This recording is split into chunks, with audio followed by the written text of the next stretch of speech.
गणेश तुम हरण मंगल करण की गौरी पुत्र गणेश प्रथम निमंत्रण है आपका ब्रह्मा विष्णु महेश। आप प्रथम पूजने हैं श्री गणेश जी महाराज जी रिद्धि सिद्धि के दाता है। जिनके ऊपर इनकी कृपा हो जाए, जिनके ऊपर इनकी कृपा हो जाए वो माला माल होता है, और जिसे गणेश जी महाराज जी रूठ जाए वही कंगाल होता है। बोले सांचे दरबार की। हमारी प्यारी प्यारी बहना दोनों हाथ उठाकर बोलो बोलो सांचे दरबार की। ये हमारे सोनू महात्मा जी का उपकार है जो बैठा देते हैं यहाँ पर। बोले सांचे दरबार की। क्योंकि साक्षात गणेश जी महाराज जी बैठे हैं। कहते हैं जिनका हाथ होता है ऊपर उनके काम होते हैं सुपर, और जिनके हाथ होते हैं नीचे उनका किस्मत हो जाता है पीछे। भैया वाले भैया बोले सांचे दरबार की। कन्हैया भगवान के आप बहुत प्यारे दुलारे भक्त हैं। बोले सांचे दरबार की। आइए माता रानी के पांव चरणों में कहना है निर्गुण भजन के माध्यम से।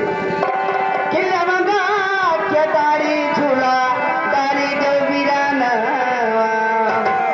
हर लेवंगा के दारी झूला दारी देवीराना हिल मिलाया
हम सब बैठ करके आनंद ले रहे हैं।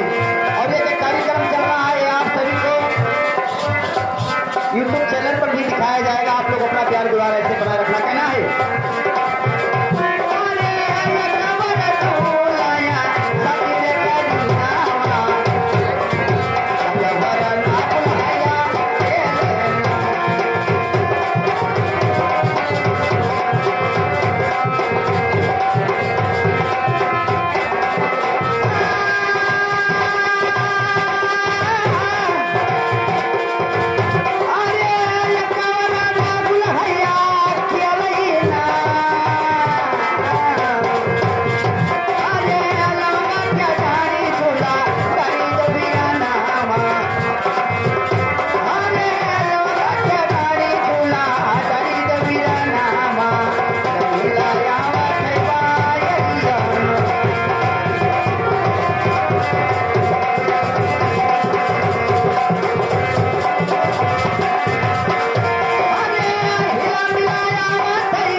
और क्योंकि इधर झांकी का भी जो व्यवस्था है, बच्चे भी तैयार हो चुके हैं, तो आप सभी लोग आनंद मनो।